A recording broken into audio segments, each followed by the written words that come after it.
North Korea formally rejected the UN Security Council resolution on Saturday that demands an end to its nuclear arms program, signaling it would defy international sanctions and pursue its goal of becoming a full-fledged nuclear weapons state. The Security Council unanimously imposed new sanctions on North Korea on Friday, tightening financial restrictions and cracking down on its attempts to transport banned cargo. The North's sole major ally China wants the sanctions fully implemented. The sanctions are designed to make punitive measures more like those used against Iran, which Western officials say have been surprisingly successful. The resolution, the fifth since 2006 aimed at stopping the North's nuclear and ballistic missile program, coincides with a sharp escalation of security tensions on the Korean peninsula after Pyongyang's third nuclear test on February 12. The DPRK, as it did in the past, vehemently denounces and totally rejects the resolution on sanctions against the DPRK, the product of the U.S. hostile policy toward it, the North's foreign ministry spokesman said in a statement. DPRK is short for the North's official name, the Democratic People's Republic of Korea. The world will clearly see what permanent position the DPRK will reinforce as a nuclear weapons state and satellite launcher as a result of the U.S. attitude of prodding the UNSC into cooking up the resolution.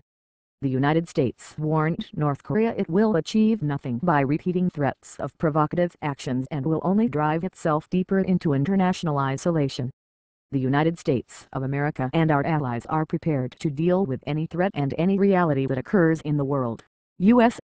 Defense Secretary Chuck Hagel said ahead of his visit to Afghanistan on Friday. We are aware of what's going on. We have partnerships in that part of the world that are important. North Korea defied international warnings and conducted a third nuclear test in February, setting off a device that yielded a stronger blast than its previous test in 2009. It claimed it had made progress in miniaturizing an atomic weapon.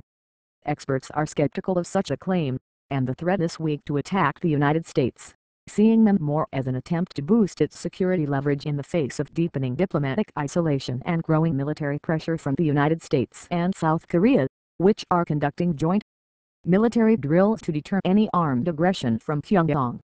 Experts believe the North is still years away from developing the capability to deliver the nuclear weapon to the United States, but say it can strike South Korea or Japan using its short and medium-range missiles.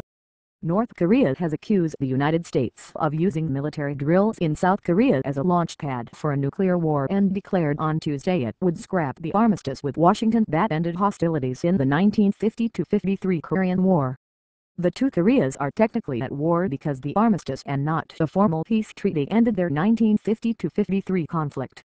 South Korea and U.S. forces are conducting large-scale military drills until the end of April. The North is also gearing up for a massive statewide military exercise. Pyongyang's soaring anti-American rhetoric is seen by experts as a ploy to be taken as a serious threat and to force Washington back to the negotiating table. The more likely option for Pyongyang than a full-scale conflict is to stage a series of clashes along a disputed frontier with the South, the sea border known as the Northern Limit Line, which has been the scene of previous clashes. Tensions on the Korean peninsula have grown since the sinking of a South Korean Navy ship in March 2010, widely blamed on North Korea, although Pyongyang denied responsibility. The North in November that year bombed a South Korean island, killing 2 civilians.